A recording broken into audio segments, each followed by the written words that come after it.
We are delighted to bring our special guest, acclaimed architect and designer Ming Thompson, to Marymount today to share her work with you at our third annual Dana Keegan and Martha Child Lecture. Today's talk, Paired Collective Space, Interior Design for Hospitality and Community, is made possible by a gift from the Keegan family, who we consider to be part of our extended MUID family. Dana Keegan and her mother, Martha Child, are with us today in the audience, so welcome back to Marymount.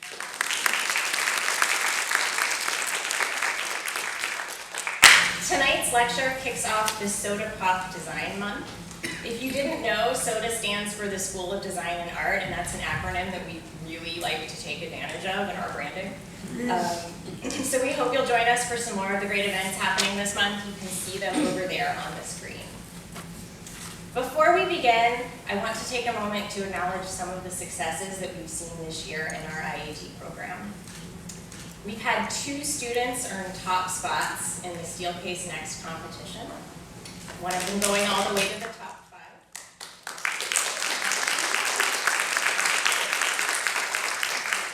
We had a team of graduate students win the IDEC design competition for the 2nd year in a row.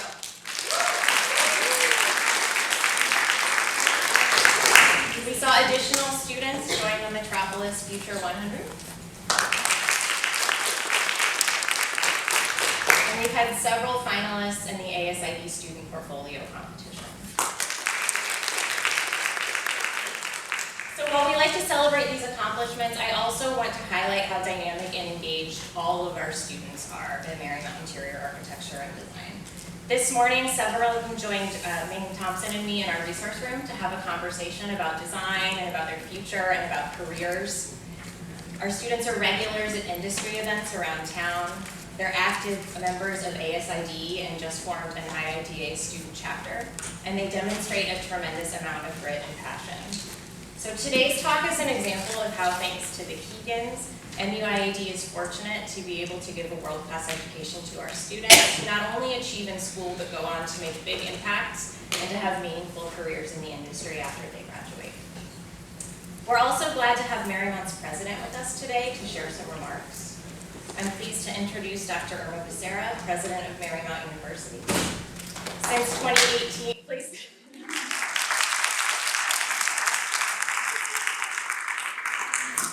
Since 2018, and this was right before I came, so I've seen all of this happen in real time, she has elevated Marymount's national prominence as a comprehensive doctoral granting university.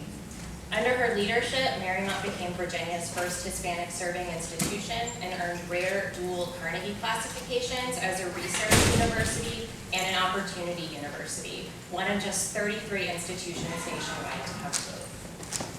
The university has also achieved record enrollment and its highest ever national ranking from U.S. News and World Report, claiming the #1 position among all Virginia private institutions. Please join me in welcoming Dr. Irma Becerra, President of Marymount. Thank you so much, Jessica, and good afternoon, everyone. And thank you for joining us for this lecture series event. I know we've already introduced our 2 very special guests, Dana, and we're missing Brendan, your fantastic husband, who's joined us other times, and also your mother, Martha Child, whose generosity has made this annual series possible. Let's welcome them with a big round.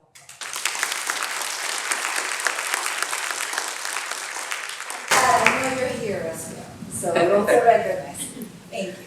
So the Dana Keegan and Martha Child lecture series celebrates leading interior designers and the creativity of the interior design profession. This lecture, along with student scholarships, was established in May 2023 by Brenda. And I remember it was a surprise special birthday gift for Dana. Isn't that wonderful? So thoughtful. We're so proud of our Marymount alumni, Dana Doe alumni, 1995 and 2008. But don't do the math. She's very young, but she continues to be. So this, we are We are so proud of you, Dana, earning both your bachelor's and your master's in interior design here. And Martha's inspiring interior design career laid the foundation for Martha Child Interiors, a leading national design firm in senior living. We are so honored to have them here today. Let's give them another round of applause.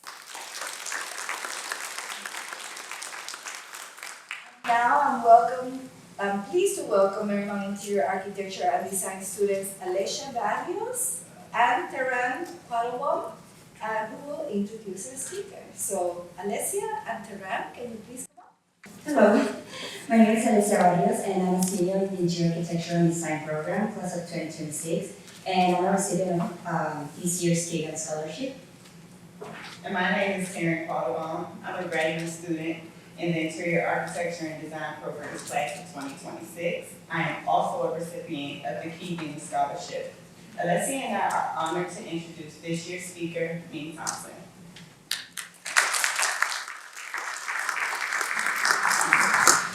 Ming Thompson is an architect and designer based out of New Haven, Connecticut, and a founding principal at Atelier Cho Thompson. She is an educator and serves as a critic at the Yale School of Architecture. Ming is focused on bettering human experience through design. She insists that good design must occur at all scales, from the building to the furniture to the logo and everything in between.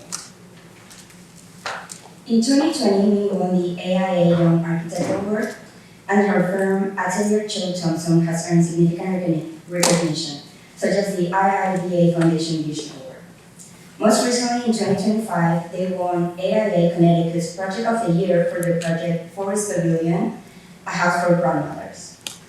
Their work has been featured in Metropolis, Interior Design Magazine, and at the Venice Architectural Biennale. Ming is also a co-founder of A Rising Tide, an organization that works to cultivate leadership and increase visibility of Asian and Pacific Islanders working in design. We are so happy to welcome her to Marymount. Thank you all for being here with us this afternoon. It is a privilege to welcome a designer whose work so powerfully explores care, community, and the way spaces shape human connection. Please join us in giving a warm Marymount welcome to Ming Thompson as she presents Care and Collective Space, Interior Design for Hospitality and Community. Hi, everyone. Thank you so much for having me today. Thank you in particular to the amazing faculty, the professors here at Marymount, the administrators, and of course to the Keegan family for your generous donation. Your donation is really changing lives. I spent some time with some students here today, and these are brilliant students who are going to go out and make this world a better place. So thank you. I want to tell you why I'm so excited to be here today. Oh wait, let me find the clicker. Here we go. I'm here today to talk about interior matters. How many of you in this room are interior designers or budding interior designers? A lot. How many of you know nothing about interior design? I see 2, 3 hands, 4 hands, great, okay. So these are the people we need to convince. I'm here today to talk about interior matters because interiors matter. My name is Ming Thompson. I'm an architect, I'm an interior designer, and one of the goals of my life is to bring serious and meaningful conversations about interior experience to more and more people. I co-founded a bi-coastal practice called Atelier Cho Thompson with my business partner, Christina Cho Yu.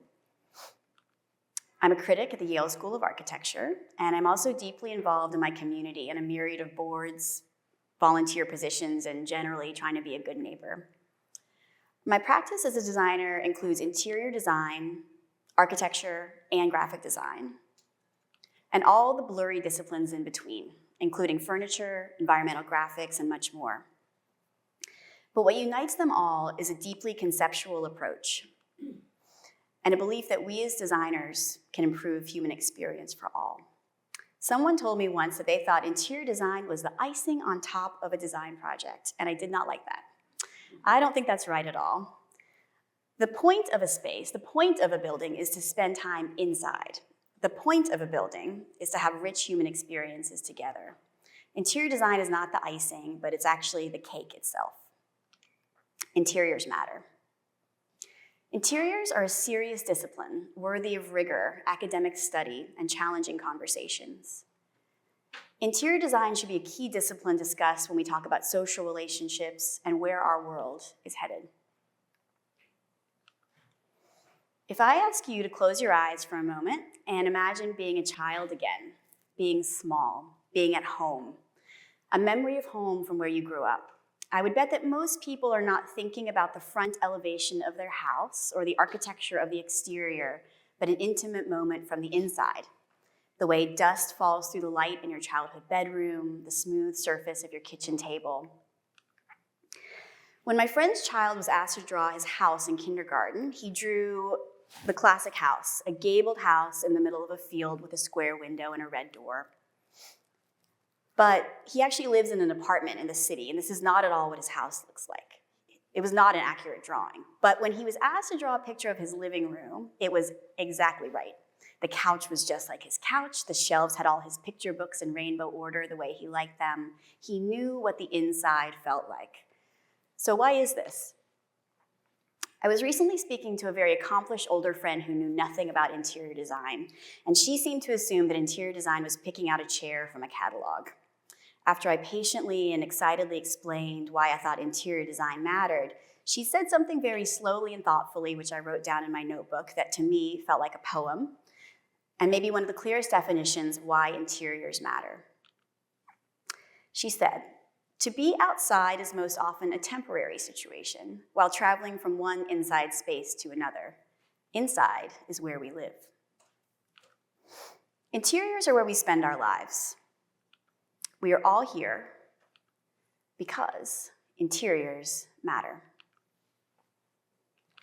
Interior design is, at its best, an act of care. I consistently tell my students that design is a service profession. We serve others, and that is a higher calling. We serve our clients and our users by balancing an understanding of their needs and desires alongside our professional expertise and the experience that you're gaining right now in school and the working world. Interior design is a means to shape space to meet human needs in all their complexity as emotional and spiritual beings. Interior designers focus on the intimate movements, the needs, the emotional concerns of the users of interior space. Good interior design creates a kind of second skin or prosthetic that facilitates or reflects not only the functional needs of its wearer, but their emotional, personal, and spiritual needs too. Interior design puts the person first, leading with empathy. In the words of the same author in a later essay, this definition works by forefronting emotions and empathy, embracing a nurturing kind of approach. Interior design has an opportunity to be acknowledged as distinct, purposeful, life-improving, and the most effective approach to creating the spaces we live in. We talk a lot in our practice about the sense of care and the care that we show for our clients. In the class that I teach at Yale, we lead with this excerpt at the top of our syllabus. Broadly speaking, care refers to a relational set of discourses and practices between people, environments, and objects that approximate what philosophers like Adam Smith and David Hume identify as empathy, sympathy, or fellow feeling. Theorized as an effective connective tissue between an inner self and an outer world, care constitutes a feeling with rather than a feeling for others. When mobilized, it offers visceral, material, and emotional heft to acts of preservation that span a breadth of localities, selves, communities, and social worlds. I want to highlight that, a feeling with rather than a feeling for. This describes, in a phrase, the power of good interior design. At its best, we don't simply serve up as a design as an answer to someone else's question. At its best, design can discern both the answer and the question, can let us work alongside our clients in a deep creative partnership, and make us not just service providers, but service professionals, where we bring deep expertise, creativity, and moral value to our work. I want to spend a few minutes describing the two courses I teach at Yale for an example of how we can integrate ideas about care, service, and empathy into coursework and take it as a serious academic pursuit in design. Design Brigade is an ongoing course I've been teaching at Yale alongside Dana Karwas, a design technologist, and Elihu Rubin, a historian and urbanist. The course is grounded in the idea of design as service. Design Brigade connects students to urban spatial problems that are faced by our neighbors in Connecticut. Rooted in equity, transparency, we're trying to create collaborative solutions in our communities. Multidisciplinary teams made up of students from graduate and undergraduate disciplines research key conceptual questions. Guided by practicing designers and academics, the teams create built solutions for pro bono projects. By serving community clients, students develop design skills through real-world problem solving and deliver plans that can be implemented. We tell our students that architecture is service to our community. Projects by Design Brigade students have ranged from a game on adaptive reuse to a historical storytelling pathway for senior living, to a memorial for COVID-19, to prototypes for a more equitable farmers market. And in every one of these projects, the student designers leave with something that studio can't fully teach. The knowledge that their work has meaning beyond the page. And the most important client they'll ever serve is the community waiting just outside the studio door.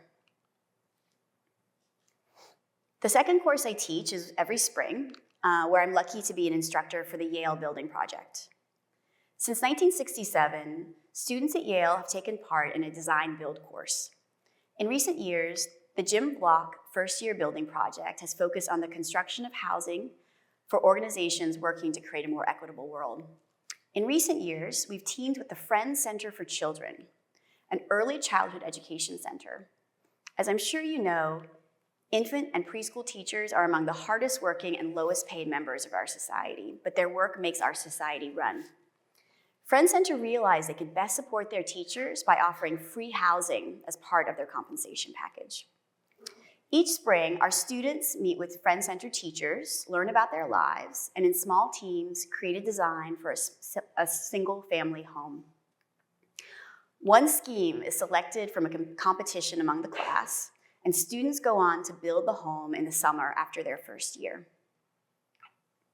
In this project, more than perhaps any other project I can name, the act of design is itself the act of care. Students learning for the first time that to design well is to listen deeply, to serve others, and to believe with your whole heart that every person deserves a beautiful place to call home.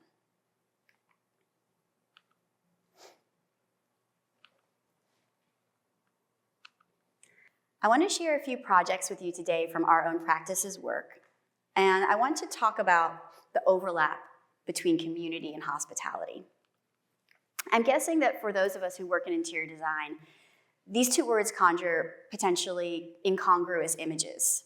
Community might be a bare bones community room with threadbare carpet, mismatched chairs, and some pretty bad overhead lighting. It's the kind of space where good things happen, but there might not be good design to support it. Hospitality, on the other hand, might conjure up an opulent hotel lobby with brass chandeliers, marble floors, the kind of space that gets the most attention, the most budget, and potentially the most design. In our discipline's conventional ideas about typology, community and hospitality have little to do with each other. But the work of our firm, my life's work, is based on the premise that these two should and will overlap. In our firm, we define community as the ongoing relationship between people who share a place, a space, identity, or purpose. And this relationship is sustaining and life-improving. We like to say that in community, 1 + 1 = 3. We can do more, go farther, together. And we define hospitality as an act of welcoming someone, especially a stranger, into a space of beauty and comfort and care.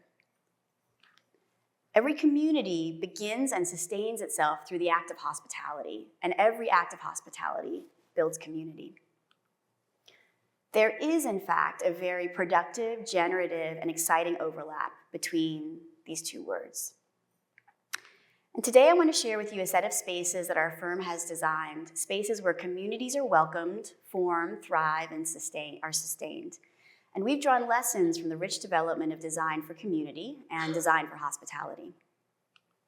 On one side, our hospitality spaces have shown us that beauty is not an add-on, it is the whole point. Beauty is not frivolous, but a human right. Hospitality projects affirm our belief that every detail, no matter how small, from the handrail to the pillow to the business card, all have value and should be tied deeply to a central concept. And hospitality projects show us that visitors appreciate a strong point of view, a deep engagement with color and material, and in fact seek out interesting and even sometimes strange spaces that try to stand out from the mundane, the largely white and gray world of generic interiors.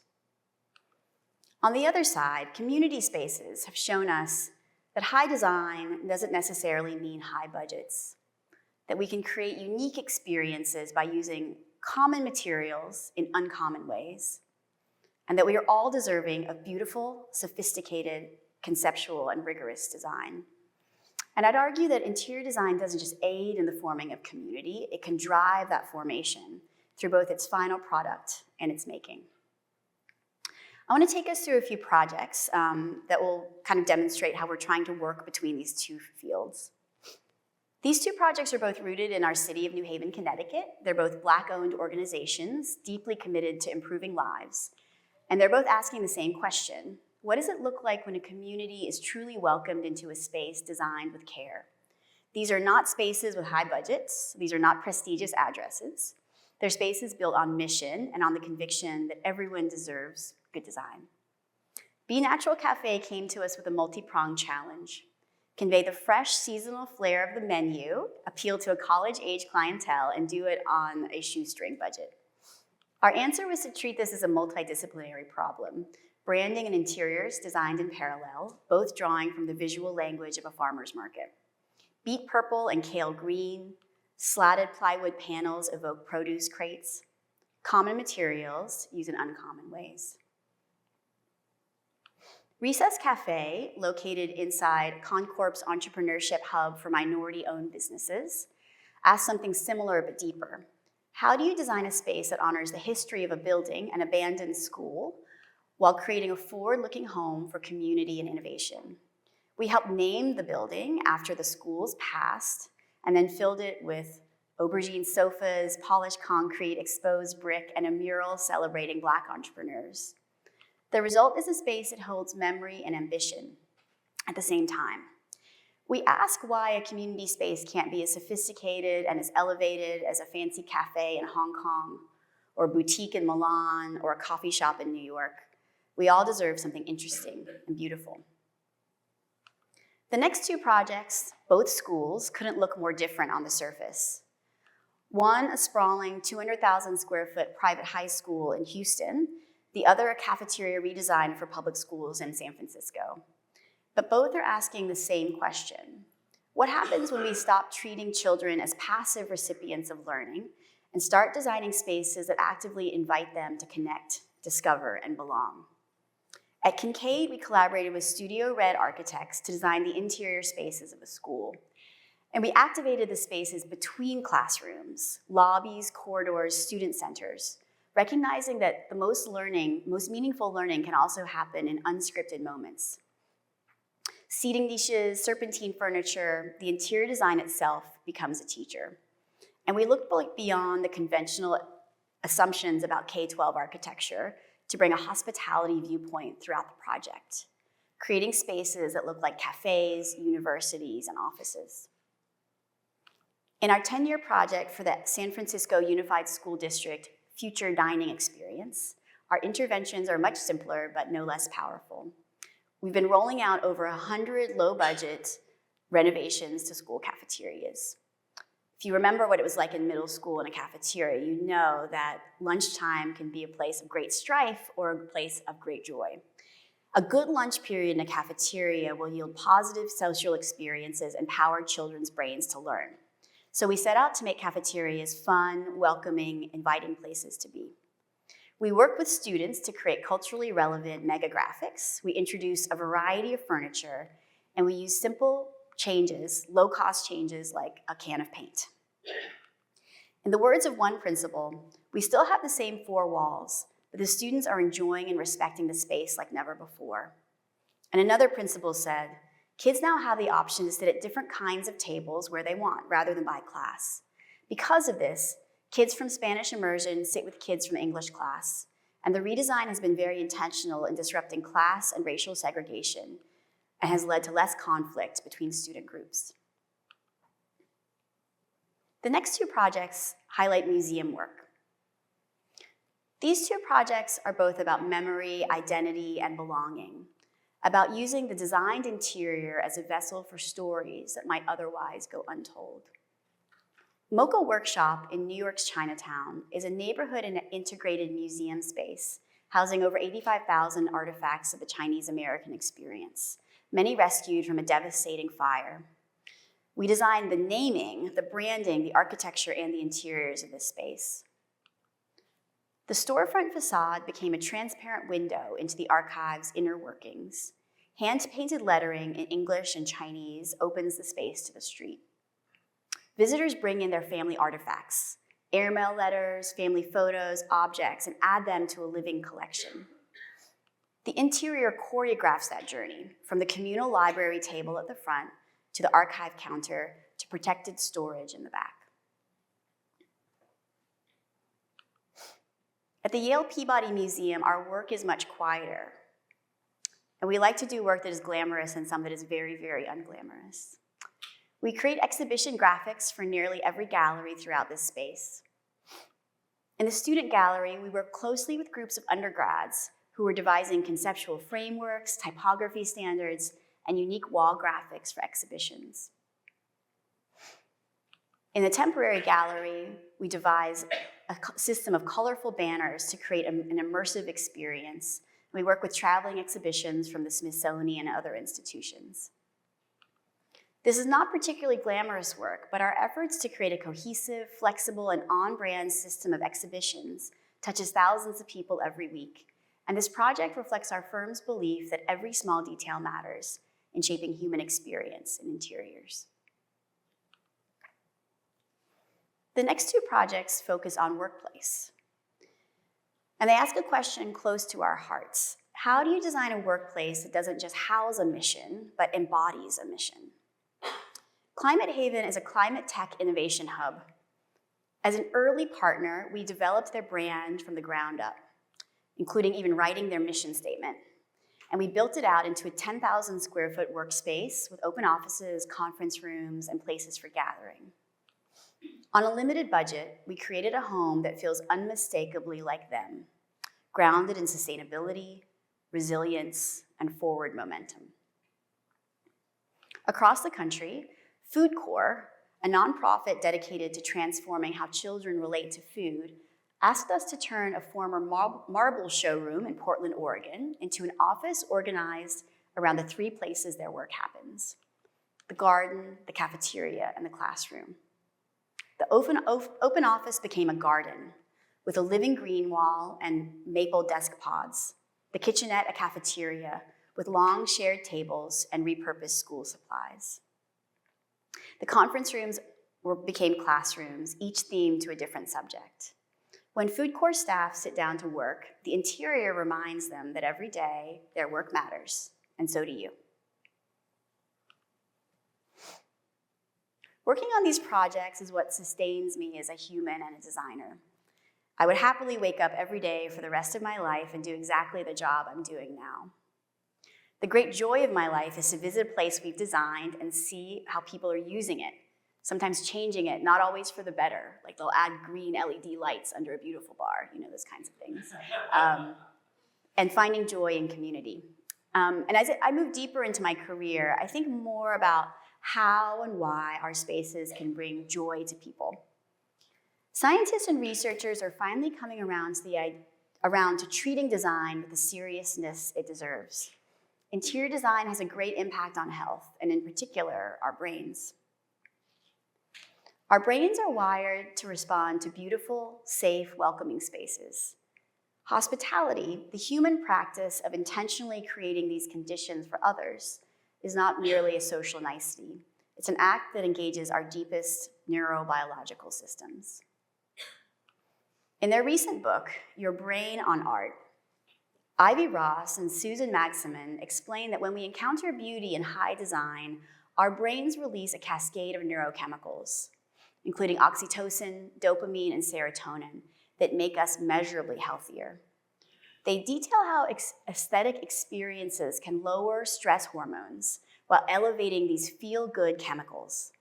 The design environment is a form of applied neuroaesthetics, a tool for shaping human health at the chemical level. This connects directly to the hospitality context. When we design a welcoming space, we are not simply creating an atmosphere, we are intervening for good in the neurochemistry of everyone who enters. Interior design can be a filter through which human experience can be transformed into positive experience. For example, Paul Zach's work in the moral molecule shows that oxytocin, one of the chemicals highlighted on the previous slide, is sensitive to environmental cues of safety and social warmth. Environments that are perceived as safe and welcoming can facilitate oxytocin release, which in turn promotes pro-social behavior, trust, and a sense of belonging. And interior design can do all of this. We now have the science to prove what designers have always known, which is that beautiful spaces don't just feel better, they make us biologically better. This science places a serious responsibility on us as designers. If spaces can heal us or harm us, welcome us or exclude us, bond us or isolate us, then every design decision is an act of care. Interior design matters because it is at its foundation a practice of care. Care for bodies in space, the way your hand slides across a handrail, the way it feels to sit on a really great sofa. Care for the stranger and the community alike. Care informed by science, by the growing evidence that our environments shape our brains, our hormones, our capacity for trust and connection. I want to leave you today with an encouragement as you think about where you are headed in your life, where you are headed as an interior designer. Armed with this education, this incredible education that you're getting, with your spirit, with your creative minds, you will have a lasting impact on this world through your work. In design, we use the word practice to mean a firm or a business. For example, I work at an interior design practice. But I want to take a closer look at that word practice. If we look to artists and the idea of an artist's practice, they use the word much more broadly than we do, but also more specifically. So I want to take some time for you to think through what you see as your unique vision for your practice. For an artist, practice means the making of art, the production of art, but it means much more than that. It also means the research, the experimentation, and the personal expression that supports the framework, technique, and the positioning of what an artist does. I think we should co-opt this language for interior design. Practice is synthetic.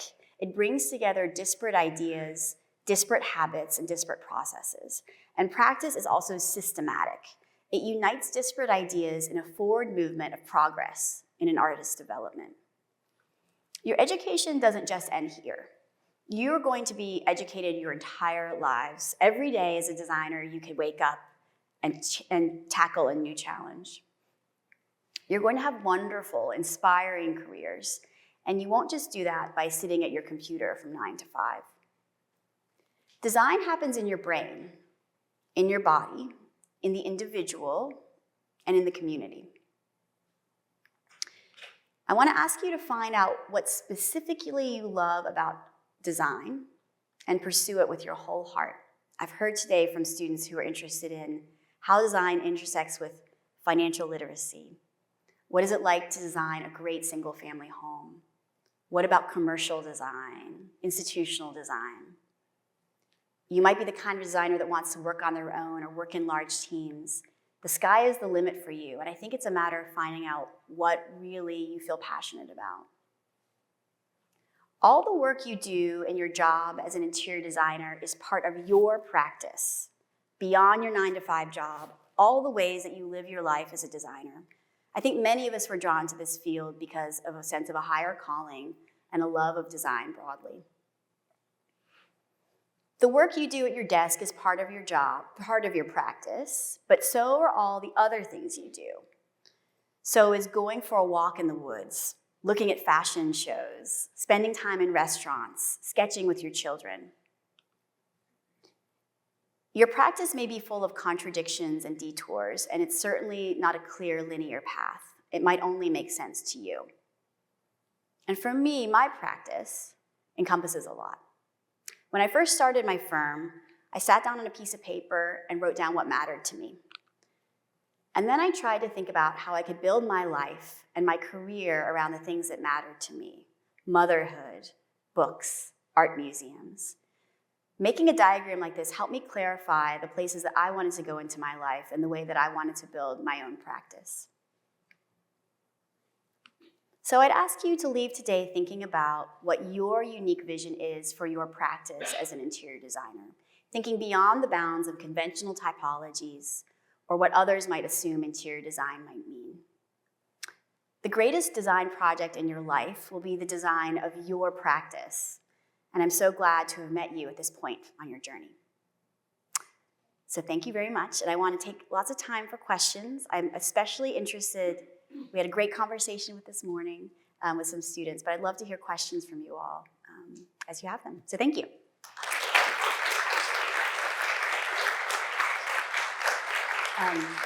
And while you're thinking for just a minute, I asked this earlier, how many people in the room are interested in doing, say, big commercial work one day? Few. Okay, residential work? Okay. Institutional work, like for schools? Okay. How many people want to move up at a big firm? Okay. How many people want to start their own practices? Okay, that's a lot, okay. So it's good to know what you're interested in. And I'd love to talk in particular, I think, about practice. My practice and how you might foresee your practice, too.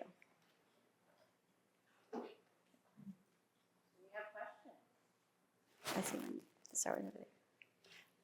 Like 5 rows back on the, yeah. Hello, I'm Gabriella. Hi, Gabriella. At Marymount. Okay. I'm just interested in how you began your practice. Sure. Yeah, especially for those of you thinking about that one day. I think at the very beginning, actually we made a bunch of diagrams to figure out what we wanted to be. And a lot of them were really naive and far-fetched, but then we made them come true. So I, after graduation, worked at a large firm for 3 years, which is a pretty short time. But after doing that, I think my partner and I both realized that traditional architecture practice was not for us, and that we had all these other interests: cooking, kids, school, graphic design. So we had this kind of wacky dream to try and build it into a business. We got a small residential project to start, and then it fell through, so we didn't have any money. And then we took another project to design a restaurant, which was earlier. And we used that restaurant project to do exactly what they asked us for and more, to prove that we could also do all of these other things. They asked us for some architecture, but we gave them some graphic design also. We gave them a little more interior design than they asked for. And with each project, we sort of tried to grow the scope. We didn't always get paid for it at the beginning, but we could prove that we could do it. And we grew from project to project very organically. Thank you. Hi, I'm Alexa. I think a lot of us right now are, we're working on these big, large-scale projects that normally a team of people will be working on, but as a student, it's just us. Yeah. And it can feel very overwhelming, and I was wondering if you had any advice on how to not get so bogged down in all the little details as a student when you're working on this giant project by yourself, trying to get by. Can I be totally honest with you? I really hated architecture school because of that reason. It turns out that I love constraints, and the real world is full of the constraints of other people. Budgets, schedules, site, and then dealing with the million people that go into every design project. So I think I struggled with this a lot when I was in school. And I think if I could do it again, I would try to tell myself that the rest of your career, you have a whole team, but you have this really brief moment in your life where you get to find out who you are and what your interests are. And it might be actually a clarifying time, whether it's thinking about typologies or ways of working, like are you really interested in the big stuff or the small stuff? One of the secrets I think that I always tell my students is that, sorry Jessica, we give you a list of deliverables for every project, but you don't have to do all the deliverables. You have to do what interests you, and you have to use the deliverables to fuel your own interests. And so usually the list of deliverables is a way for you to be forced into thinking at different scales and of different things. But in fact, I was giving a desk crit to someone the other day, and we'd asked them to make a really big model of one interior moment of threshold in their building. And after talking to him, I said, forget the assignment, just make a short film to describe what you want us to do. And so I think it's really hard to have a sense of that when you're in school, but I think using it as a brief moment to really focus on your personal interests and letting it fuel something that you can do. And the things that, and I often tell students like, hey, if you don't know the answer to this, or this is something that doesn't interest you, like, just don't do that. Do the bare minimum of that part, but put all your obsessive energy into that thing that you do care about. Sorry, that was really, I told them not to do the assignment. Okay? Okay. Thanks. I see a question in the middle. Thank you.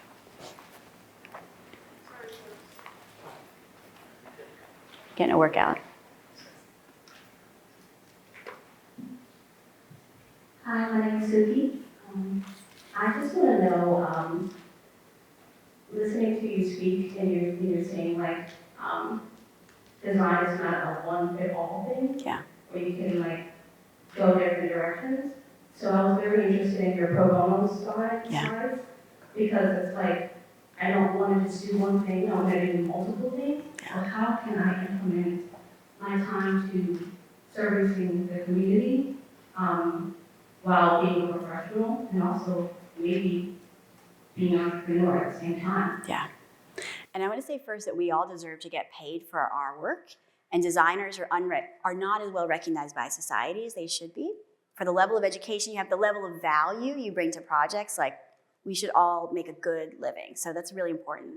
But at the same time, we want to do work sometimes for people that don't have the money to pay us.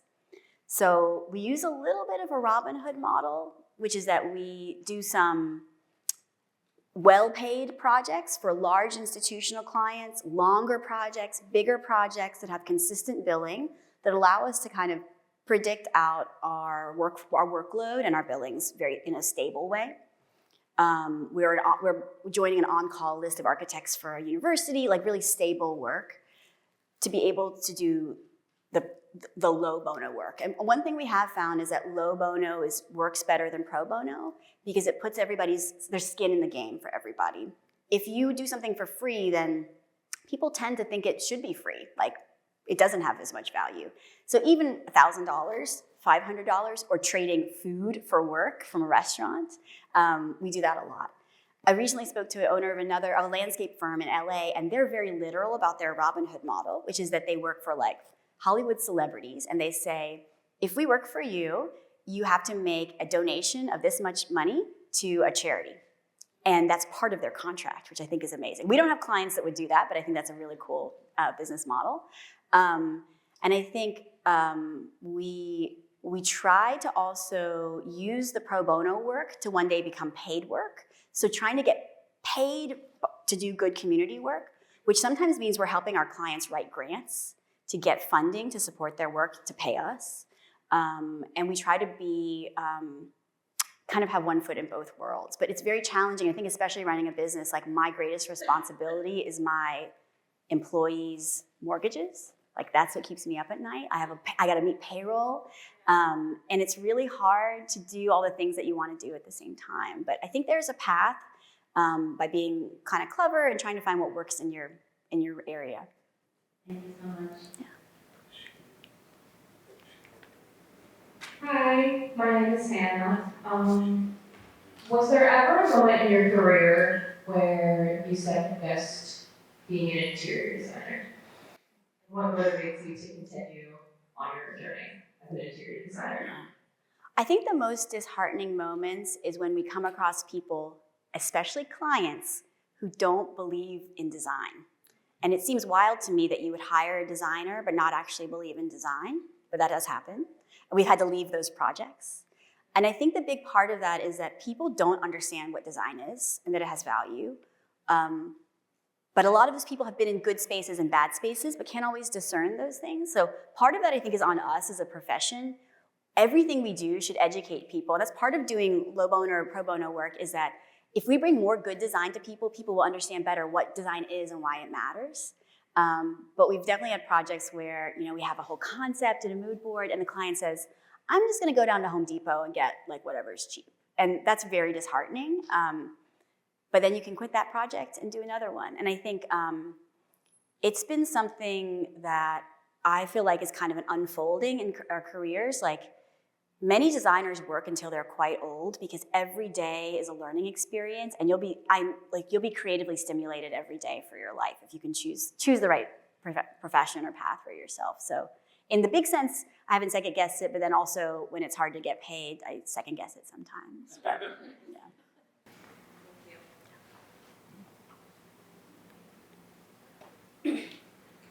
Hi, I'm Samantha.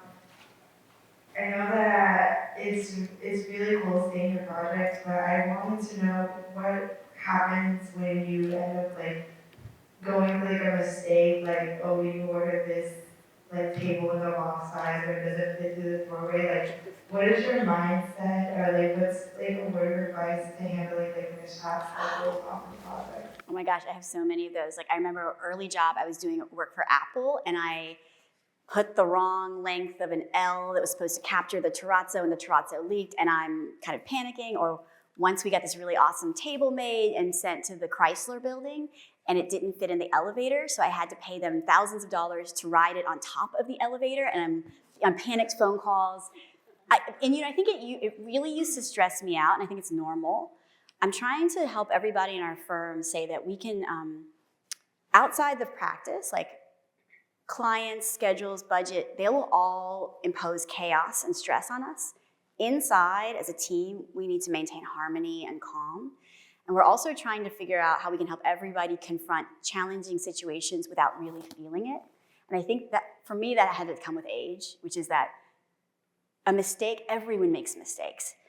You don't need to hide the mistake or blame the mistake on someone else. It's good to say, I did this, and own it, and everyone will help you fix it. Like, the team is there to help you fix it. I think we try to create a really strong team mentality on projects so that contractors, architects, interior designers, we all know we're going the same direction. We don't want to have yelling in an OAC meeting. We want to have positive movement. And so I think not taking, like, how do you absorb it but not absorb it here and not like take it to heart? That's been the biggest thing, because stress will follow you your whole career. And I tell my team during construction, everything that happens is a problem. Like, there's no day when you're like, yay, the tiles fit. No, it's only problems. And so I think we have to have a mindset that, like, our job, design is just problem solving through creativity. That's all that design is. And so I think acknowledging that problem is not a bad thing.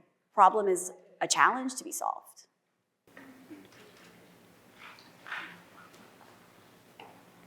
Hi, I'm Maria. I guess I just wanted to ask you, I know that things like progress has changed all the time, but like, how long did it take you to feel like your business was stable? And it seems like you've done also like residential work. Yeah. Do you find the switch from like residential to commercial hard, or like was there any, learning curve in there? Yeah, that's a good question. I told the group earlier that in general, after you're graduating, I often find it's better to start big, like go to a big firm that has strict processes, great file structure, good Revit standards, and learn the traditional ways of doing it, because you can go from big to small. And then you go to a small firm where you can break all the traditions. It's harder to go the other way around. And in some ways, I think residential is a little bit the same for me, which is that commercial projects often have a little bit of a higher degree of organization and professionalization of clients, and you learn like a very strict way to do it. So I went from commercial to residential, but I think you could go both ways. And for us, like, we might do better as a business if we're hyper-focused. We do only lab buildings in the state of Connecticut, but actually we do, as you can tell, way too much. We do everything. And it often means that the first time we get a project, every project we get, it's the first time we've done that type. We just got hired for a hotel project, and we've, against all these New York fancy firms, and we've never done a hotel, but they hired us anyway. So we try to argue that working cross typology benefits, like because we've done residential work, we can do better offices because people want to work in places that feel like a great home. So we try to leverage those against each other. And then I think in terms of stability, I think it was very gradual. I think by starting the firm when we were really young, our living expenses were very low and the risks were lower. No children, no mortgage, could live on ramen noodles. So we grew really slowly. Like the first project fell through and then there was the next one and the next one. And then I think we've basically been adding one person a year. And now we're on year 11 and we have like around 12 to 15 people. Our big focus right now is like how to grow without growing in number. What does growth and ambition look like without becoming a huge firm and losing what we have now? And for us, that means like partnerships, freelance people, part-time people, and building up a bigger team without actually becoming like a huge firm.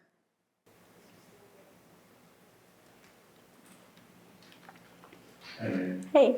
Thank you for your inspiring talk. Thanks. I have, first of all, I think it's interesting, all of our students are asking about practice. Yes, yeah. It's no surprise. But my question is a little different. I wonder if you can speak to us about your visual language. So I'm looking at your projects, and they're really emphasizing materially, texturally, color, and all of this. And you convince clients to do these wonderful things, and also, how do you arrive at this? Did you see this already when you were a student? What is the process like for you to come up with all of these combinations of material architecture? Sorry for the hard question. No, it's a great question. You know, I think none of our projects look the same because they're all so dependent on context, whether it's like site context or budget context. But I think what unites them is the process that we go through, which is that we lead with a concept, a strong narrative, which then is grounded in research and gives us then a design mission that we want to accomplish on each project. And we do that through iterative design. I think everyone in the firm we're a multidisciplinary firm because we hire multidisciplinary people. If you're just a straight up kind of like mid-century modern architect, like that's not the place for you. We're interested in the people who are also ceramicists or are trying to learn how to make a perfect croissant or really into gardening, because people that are trying a lot of different things often really bring rich ideas to the projects. I don't know why they look the way they look. I think it's like an alchemy of like the people and the context that comes together. It looks like that because you have interesting people that are working in the firm. Yeah. And also to your other question, we finally discerned that there are some people that don't care about design. So we have a new, when we have a new client that comes in, an intake question, and we say, are you looking for progressive, interesting, unique design, or are you just trying to get this project done? And if they're a get-it-done person, right now we're not the right firm for that. At the beginning, we would do anything. And Dana earlier said, say yes to everything. We are usually a say yes to everything firm, unless we know that they don't believe in design, and then we'll say, maybe somebody else is. We have a list of people you can call for that. Yeah.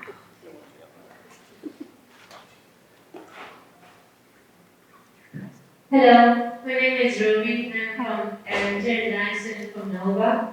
I guess my question is a little similar to what you asked. I wanted to ask you, since you work with multiple different products, how do you bring a sense you as Ming in the design, but how do you make it unique every?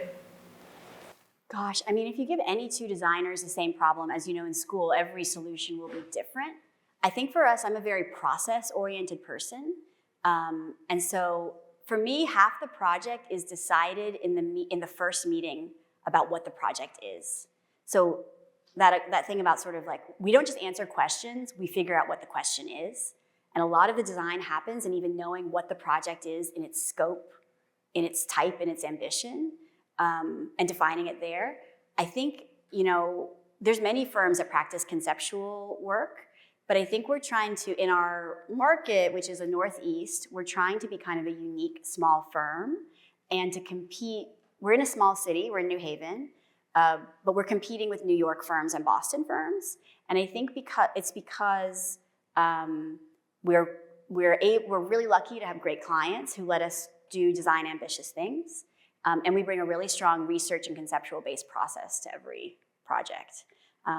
But now as the firm is growing, everyone on our team manages their own projects design, and so my job is now kind of like a conductor of an orchestra. Like I check in on things and I make sure they're generally going right, and we share ideas in charrette all together. But there is like internal variation, which hopefully in the end kind of comes together as the firms work.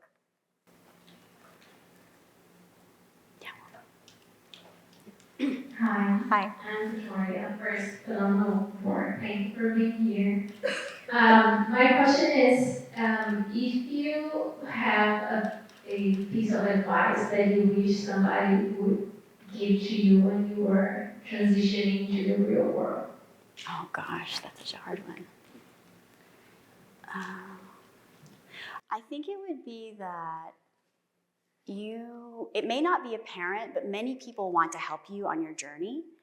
And I think at the beginning I was afraid to ask questions. One challenge of being a designer is you can never know everything. There's too much to know. Buildings are so complicated now. Everything that happens in this room is so much more complex than a building from 1750. Look at all the MEP and the AV and IT and the materials. And I think we now know that if we don't know it, ask somebody else. And I think also when starting your own practice, I told some folks this earlier, when you go meet with a new accountant or an insurance broker or a lawyer, which you need when you start a practice, the first hour is always free. So you can go and meet with a few accountants and learn what to do and ask for help. And I think that same thing goes for your family and friends, which is that it's not easy to go into this field, but many, many people want to help you succeed, and you should just ask for help. Okay, so now is the part of the evening where we transition from lecture to reception.